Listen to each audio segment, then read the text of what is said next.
up, it's D. I'm back giving another video. And today, y'all already see it. We on YouTube. We here with another reaction. Part 6, if I'm not mistaken. You know what I'm saying? We on number 6. So before we even get into the video, make sure y'all like, comment, subscribe, hit that bell, turn your post notification so you can see when I'm dropping and when I'm posting. Feel what I'm saying? Watch the video to the end so you don't miss nothing. Y'all already see it. Reaction number 6. We're gonna get straight into the video. Alright, y'all, I'm back, and as y'all can see by that title, so we finna see what this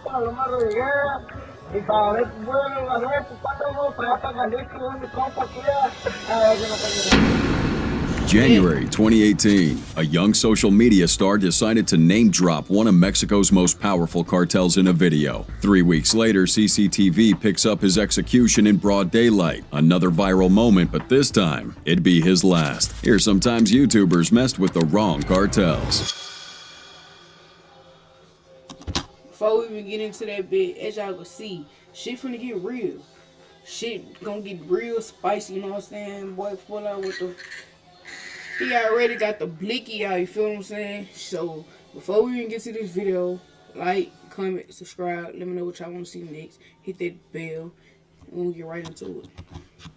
December 18th, 2017, Juan Luis Lagunas Rosales walks into the Menta 2 Cántaros bar in Zapopan. Little does he know, in less than an hour, 4 armed men will walk through those same doors and turn this party into a bloodbath. Born into poverty in Sinaloa, Juan's early life was marked by abandonment. His father was never in the picture. Anytime I'm going to a party, I really be on some kind of paranoid shit, because you never know what could go down at a party. You never know how that shit gonna end. When you go to parties, it's really risking your life, trying to go have fun. But it's that way with a lot of shit too, though. So I'm really a homebody for real.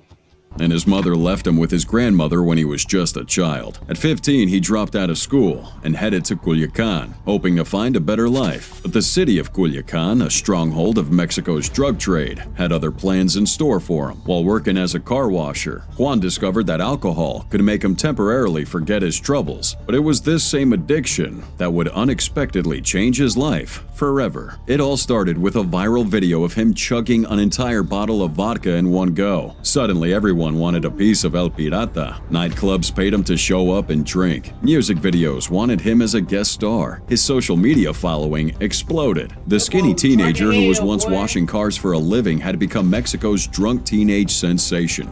I would drink all this shit, how he drunk a whole bottle at once by himself. That bottle was big as hell. You know what I've been doing?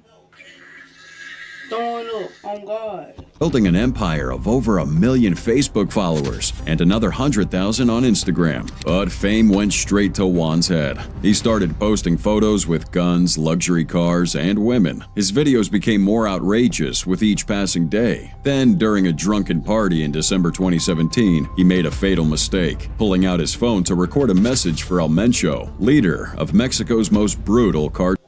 Here's how the average man's life. Now, what Juan didn't understand at that time was that El Mencho wasn't just another social media celebrity he could mock for views. As the leader of the CJNG cartel. Hold on. This is a game? Look at them boys, folks. These type of niggas don't have outside my house protecting this shit. Like, look at this, bro. They all got them bitches. Hey, I ain't gonna lie, they hard as hell, though. Social media celebrity he could mock for views. As the leader of the CJNG cartel, he'd built his empire out of extreme violence, killing anyone who showed him even the slightest disrespect. This is a guy who'll execute your whole family based on not much more than a rumor. That being said, Juan sealed his fate with that one Boy, playing with his life, bro. Stupid. video. On December 18th, he told his followers he'd be partying at his favorite bar in Jalisco. He was basically painting a target on his own back in El Mencho's territory. Then at 11 p.m. sharp, 4 men stepped into that bar, and without a word, they pulled out their guns and brutally fired 15 shots at Juan's head. Bullets tore through him with such force nobody could even recognize his face anymore. Police had to check his tattoos just to be sure it was him. A bartender would die that night as well. Caught in the shower of bullets meant punishment for Juan, just another innocent life lost because he happened to be in the wrong place. El Mencho got exactly what he wanted, a message written in blood. The meaning was crystal clear. Joke about the CJNG and you're dead. And here's the scariest part. If this is how El Mencho dealt with a silly video, just imagine what happened to the people who actually cross him. But while Juan's story showed the dangers of directly mocking a cartel leader, our next case proves that even using humor to discuss Mexico's social issues can put you in the crosshairs. Para quienes no me conocen, yo soy la Nana Pelucas. February 5th, 2018. Leslie Ann Pamela Montenegro, known to her followers as Nana Pelucas, is out on a date with her husband, enjoying what seems like just another Monday evening. But when 5 men walk through the door and order beers, she doesn't realize these would be the last moments of her life. Leslie wasn't your typical social media star. She didn't chase fame through pranks or stunts. Instead, she built her following by becoming the voice Mexico desperately needed. Wearing a black afro wig, bold red lipstick, and oversized glasses, she created the character of Nana Pelucas, a grandmother figure who wasn't afraid to speak truth to power. Through her YouTube channel El Sillon, Leslie tackled corruption head-on, but she did it with a twist. She used humor to expose serious issues. Her videos mixed comedy with hard-hitting journalism, making complex political stories accessible to everyday people. This unique approach earned her a devoted following, but it also put her on some dangerous radars. The Cartel of Acapulco didn't take kindly to journalists poking around their business. They had a reputation as one of Mexico's most brutal criminal organizations, responsible for more killings than any other cartel in that region. So when Leslie's reporting started getting too close to their operations, the warnings began. First came these threatening banners near her restaurant in Acapulco. Messages appeared accusing her of working with rival cartels, but Leslie refused to back down. She denied any cartel connections and kept reporting, believing that the truth was worth the risk. That February evening, 5 men approached her table and shot her multiple times in the face and abdomen. Leslie's voice, which had brought both laughter and truth to so many, was permanently silenced. But the tragedy didn't end with her death. The investigation that followed exposed the very corruption she had fought against. One of the killers, known as El Pepas, was captured and identified as a cartel member. Yet somehow, despite overwhelming evidence, judge dismissed the case. The system Leslie had criticized was now protecting her killers. Her husband Samuel, however, refused to let her death be forgotten, pushed for answers, demanding to see the evidence the prosecutor claimed to have. But unfortunately, like so many other cases in Mexico, justice has yet to be served. Now Leslie's murder sent shockwaves through Mexico's journalism community. How could someone so bold be silenced in such a public way without anyone doing anything about it? Acapulco, once a paradise for tourists, is now ranked as the second most dangerous city in the world. The US government even issued a travel ban to the region, warning its citizens to stay away. While El Pirata had died for a moment of drunken bravado, Leslie's story showed something far more chilling. Cartel territory, even journalism wrapped in humor, could be a death sentence. But as our next case will show, sometimes people attract the cartel's attention without even trying to expose them. Look at this shit, bro.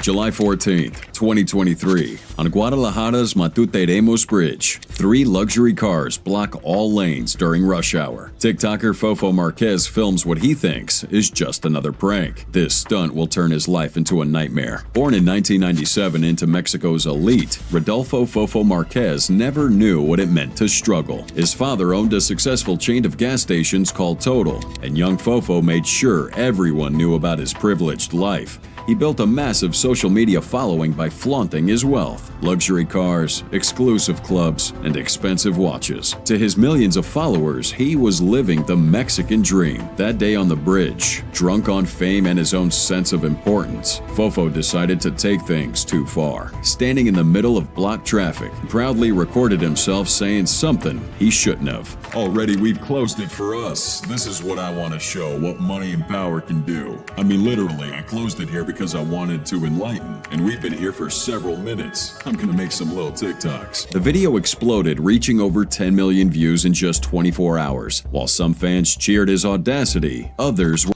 What's wrong with that boy? You know what? Think you presidential in this bitch. Hey, he did that shit though. Now you gotta face the consequences. Were outraged. The mayor of Guadalajara threatened legal action, and TikTok suspended his account. Suddenly realizing the gravity of his actions, Fofo rushed to apologize on other platforms, agreeing to pay fines and perform community service cleaning the very bridge he had blocked. But Fofo had made a fatal mistake. This bridge wasn't just any bridge. It was in territory controlled by the CJNG. El Mencho, who we already established. Leave them folks alone, man. They got all the guns, bro. They got all of them. Come on now, leave them folks alone. Established as infamous for killing people over the slightest provocation, definitely had a problem with Fofo's antics. Days after the video went viral, a chilling message appeared on Facebook. It read, To you, Fofo Marquez, we'll tell you to be careful because we'll not let you come to Guadalajara thinking that you can do whatever you want. Here in Jalisco, the boss is El Mencho. If we see you again in Guadalajara, we'll kidnap you, and not even all the money you have will help you. The threat's authenticity was debated. The CJNG rarely communicated through social media, but Fofo wasn't taking any chances. His family spared no time and immediately hired bodyguards, and thus the carefree millionaire who once flaunted his wealth on social media now lived like a prisoner in his parents' Mexico City mansion, constantly looking over his shoulder. Even today, months after the incident, Fofo can't leave his house without a security detail. He carries a radio to stay in constant contact with his guards and must plan every movement in advance. His family's money, which once seemed to solve every problem, now only serves to keep him alive another day. The young man who once boasted about his power to shut down bridges now finds himself trapped by something far more powerful, and that's fear. Pure and utter fear. But while Fofo Marquez at least lived to regret his run-in with the cartel, our next case shows how some social media stars paid the ultimate price for their provocations.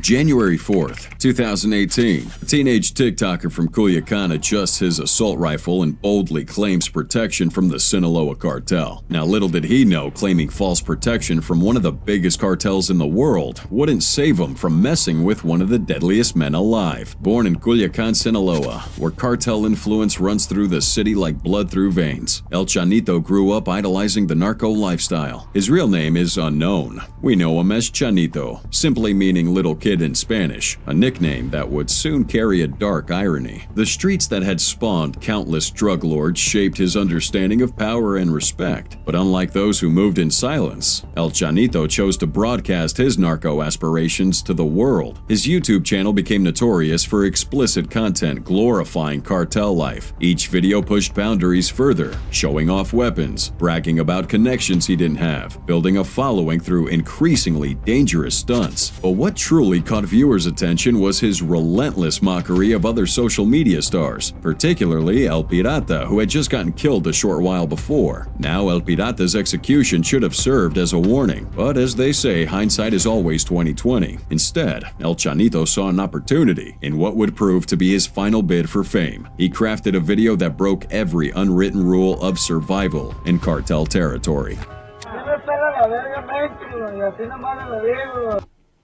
Alright, y'all, I'm back. Standing with his assault rifle, El Chanito made the fatal mistake of claiming protection from Ismael El Mayo Zambada, a leader of the Sinaloa cartel. But he didn't stop there. He directly challenged El Mencho. The video was filled with insults, threats, and what would prove to be tragically misplaced confidence.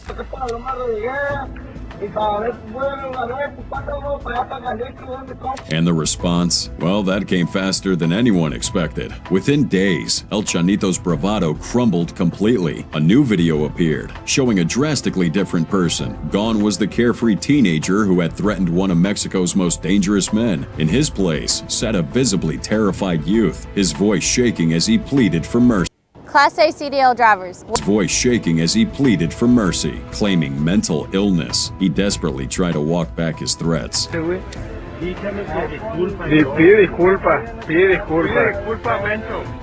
disculpas.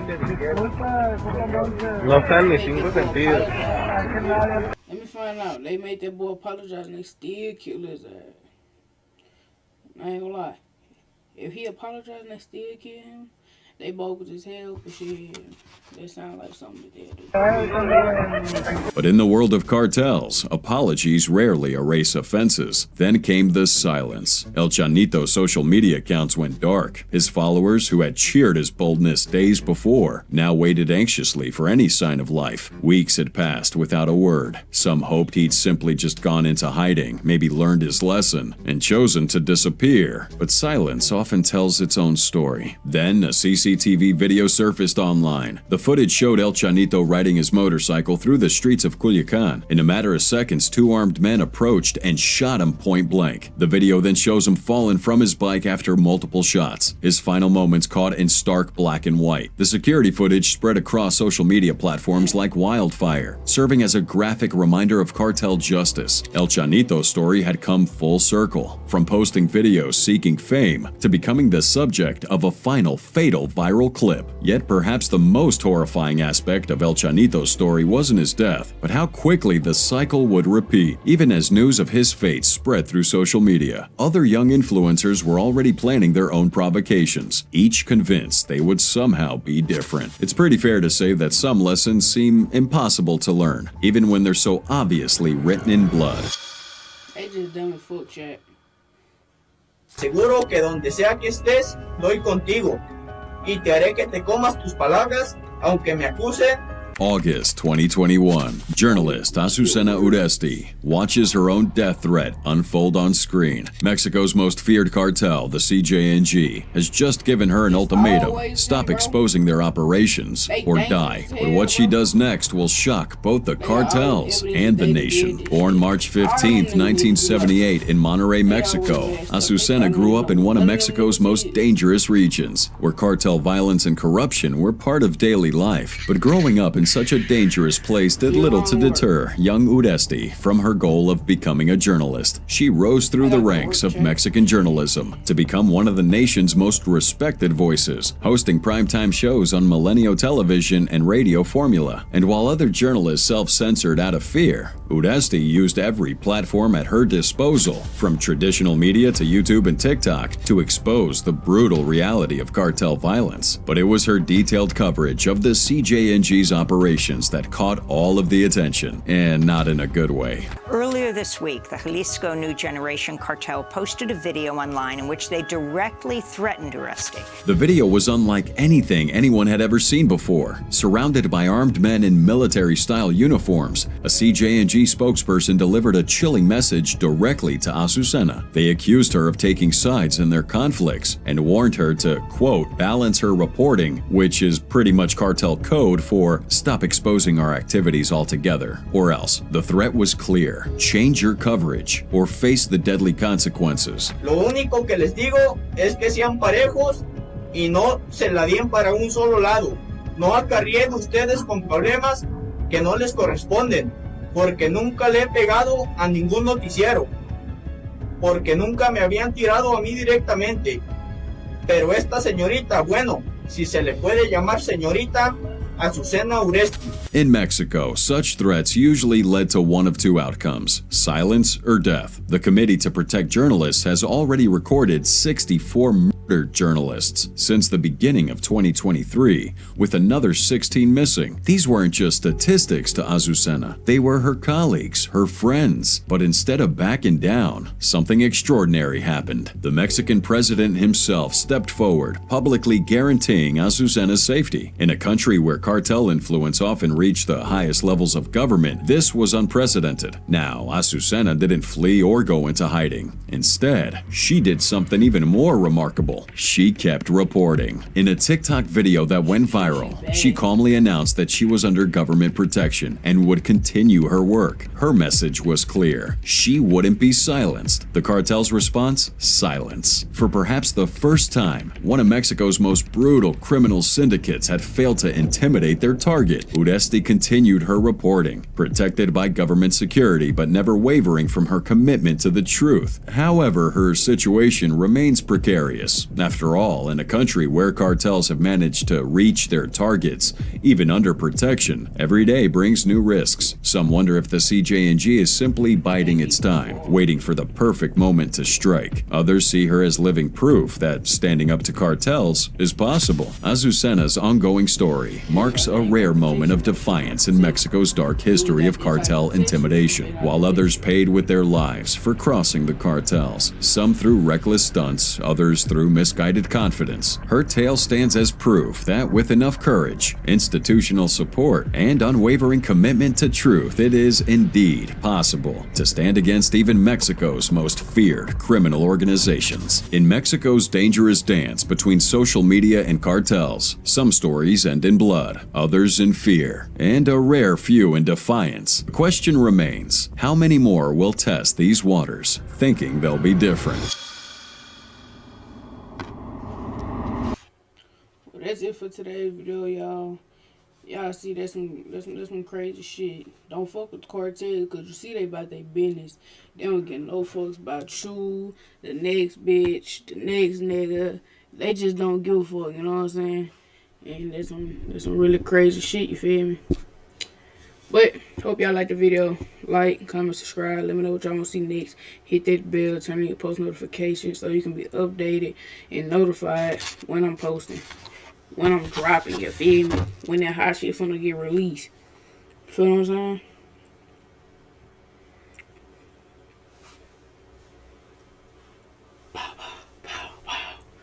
What? We gone.